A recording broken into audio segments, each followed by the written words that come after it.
And what RFK has said is, well, there's all these studies, but they're connected to the government. So can we trust them? And now he's saying, like, we're going to have the government investigate this. We're going to have the government run studies. We've handed it over to trust me. Don't trust the government. Okay, what should we do? Trust the government. But you said don't trust the government. Right, but now I'm the government, so you can trust me. Just trust me. All of this, everything Elon's doing, everything RFK's doing, it's all trust me. Just trust me. We're the government. Are we going to provide you transparency on any of this? Absolutely not. But trust me, because remember, I'm the one that said government bad. And you guys know government bad. So, but since I said government bad, government not bad no more. No more bad government. Government good now. Government good. Government was bad. Now government good. RFK was confirmed, which is it's so stupid. It's so stupid that this guy's confirmed. And then like that weekend, there's just a measles outbreak in Texas being reported. Like people are just getting measles and most of them are unvaccinated. Ash did point out that you don't get the measles vaccination before the age of 1. So some of those people with measles, if they are under the age of 1, I think it was 1, it wouldn't necessarily be like an anti-vax conspiracy. It wouldn't be like an anti-vax problem. But the spread of measles is because less people are vaccinated. Absolutely. Mother Jones, however, reported RFK has some plans. Hours after being confirmed as the Department of Health and Human Services Secretary, RFK issued a statement that laid out sweeping plans for his first 100 days in office. Chief among his goals was to combat what he called a growing health crisis of chronic disease. I like that. And I'm going to try and call balls and strikes with RFK on some of this stuff because I think RFK is an idiot. And I think RFK is a terrible person to be running HHS. But some of his ideas aren't awful. I just don't think he has the ability to execute on them. And mostly because his baseline is counterfactual. The document called for the federal government to investigate the root causes of a broad range of conditions, including autism, ADHD, asthma, obesity, MS, and psoriasis. Conspicuously absent was any explicit mention of childhood vaccines, which Kennedy has long railed against as the head of the anti-vaccine advocacy group, Children's Health Defense. So that's good to see. I'm happy to see that. I'm happy to see that he did lose that battle, at least initially, and he's not going to do anything about childhood vaccines. It also could mean that he was lying. It could be that too. The document did zero in on another one of his fixations, a class of widely prescribed drugs that treat depression, anxiety, and mood disorders. The government, he said, would assess the prevalence of and threat posed by the prescription of selective serotonin reuptake inhibitors and antipsychotics and mood stabilizers. The irony here is all of these studies exist. All of this stuff has been studied. And there are vast studies. And what RFK has said is, well, there's all these studies, but they're connected to the government. So can we trust them? And now he's saying, like, we're going to have the government investigate this. We're going to have the government run studies. We've handed it over to trust me. Don't trust the government. Okay, what should we do? Trust the government. But you said don't trust the government. Right, but now I'm the government, so you can trust me. Just trust me. All of this, everything Elon's doing, everything RFK's doing, it's all trust me. Just trust me. We're the government. Are we going to provide you transparency on any of this? Absolutely not. But trust me, because remember, I'm the one that said government bad. And you guys know government bad. So, but since I said government bad, government not bad no more. No more bad government. Government good now. Government good. Government was bad. Now government good. See how stupid it is? In a 2023 live stream on X with Elon Musk, RFK claimed that tremendous circumstantial evidence, which is wild, suggested that people taking antidepressants were more likely to commit school shootings. On further review, most school shooters were not taking them. They've studied this.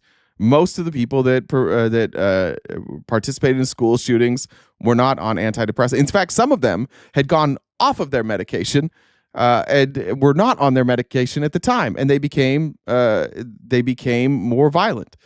You can read the manifestos, which I don't recommend, but you read the manifestos, you can clearly see that some of these school shooters were people who were dealing with severe mental health and augmented reality, and the drugs that they were on, the antidepressants that they were on, were keeping them from living in this augmented alternate reality.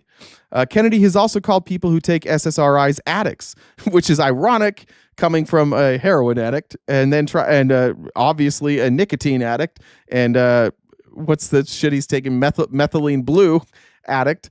Kennedy has also called and tried to claim he didn't during his confirmation hearings. He just denied it, which we have the podcast. We have you saying it.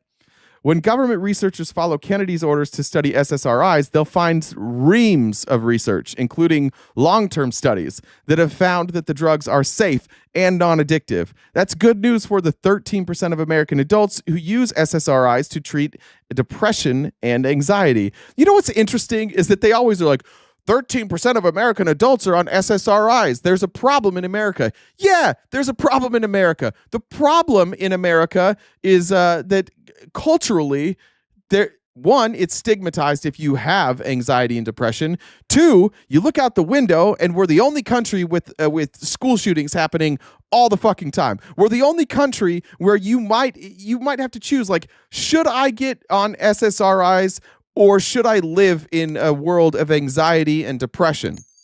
Should I continue to just try and function without the help of SSRIs? Oh, and by the way, I'm not going to get any help. Like, the government's not going to step in and provide healthcare for me unless I'm poor. And in which case, if I'm poor and I get on disability and Medicaid, then I might get these paid for. But while I'm on these medications, the Republican Party is going to demonize me and call me a leech.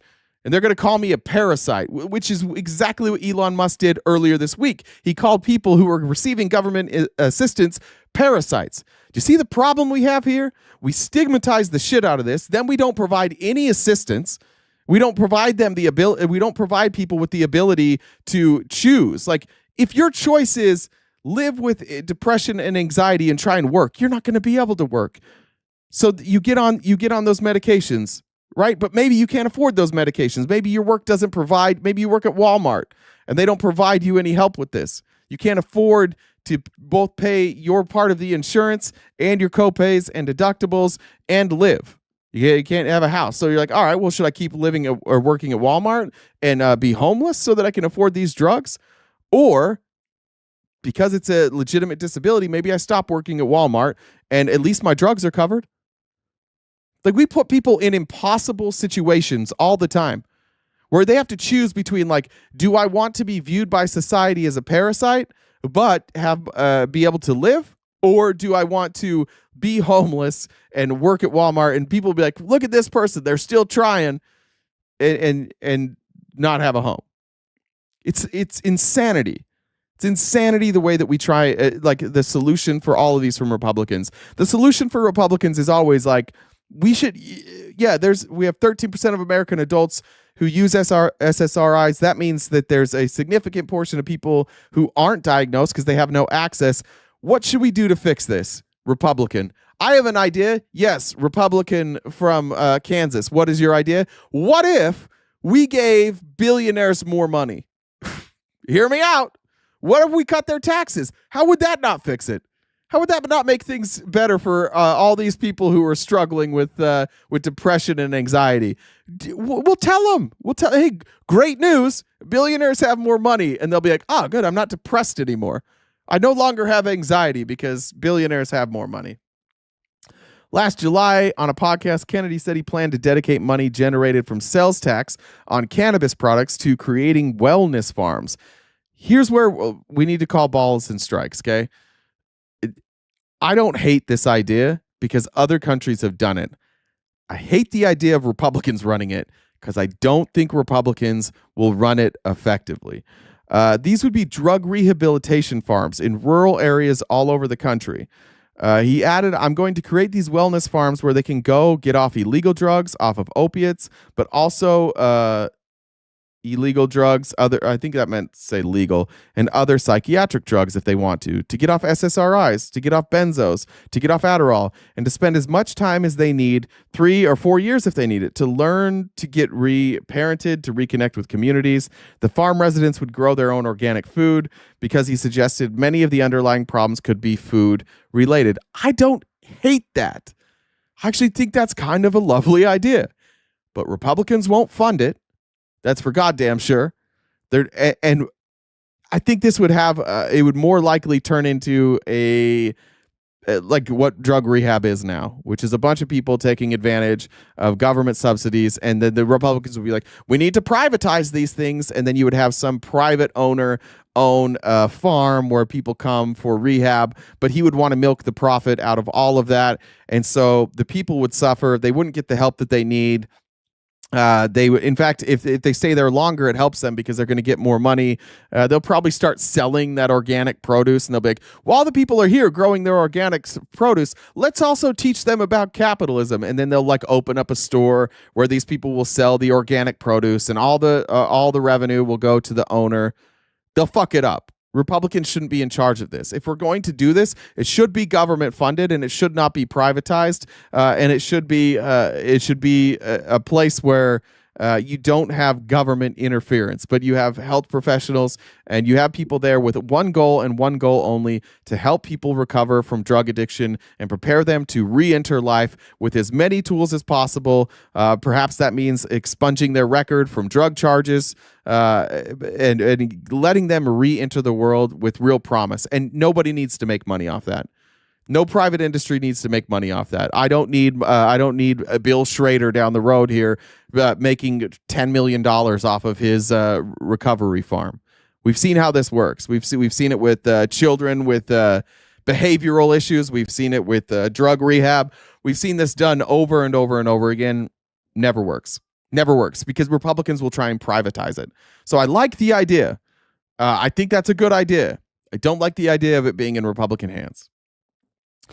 Tina Smith from Minnesota said Kennedy's statements about antidepressants reinforce the stigma that people who experience mental health conditions face every single day. Smith said she was very concerned that this is another example of your record of sharing false and misleading information that actually really hurts people.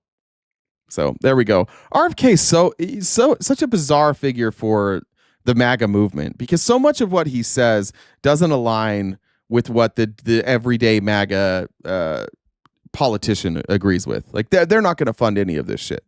There's no way. Unless it's like, here's what they would do. Honestly, now that I think about it, they would just introduce Christianity to it. They'd be like, yeah, you can have these farms, but you have to go to prayer every day. You have to go to church on Sunday. There's Bible study. They would just try and like put religion in there. Nobody loves taking advantage of addicted people more than religious communities. Nobody likes to solve addiction with religion more than like conservatives, because it makes them some money. They're going to make some money there. And that person now is going to go to church. They're going to pay tithing. Keeps going. And then they're going to be like, oh, Jesus saved me. And then they're going to be able to create an ad where the person's like, I was addicted to, like Mike Lindell, I was addicted to drugs for 20 years and only Jesus saved me. It's like, yeah, except for it was you. You did it. That's what I hate the most about like these religious camps, is they go out and they help people get off of, let's say somebody's addicted to alcohol, and they help them. They go through 12 steps and they're like, Jesus saved you, right? And you're like, yes, Jesus saved me. No, you did. You did the work. Have a little bit of self-respect. Look in the mirror and be like, I did that. I'm strong. But instead, like, it always has to be somebody else. It can never be you. You can't ever realize your own power. You can't ever realize the power of your own brain to overcome addiction. It has to be like some supernatural thing. Addiction can only be overcome by the supernatural. No, it's your brain. Our brains are incredibly powerful. And if we stopped excusing the power our brains have, and we stopped giving credit for it to religion, I think we'd be in a much better place.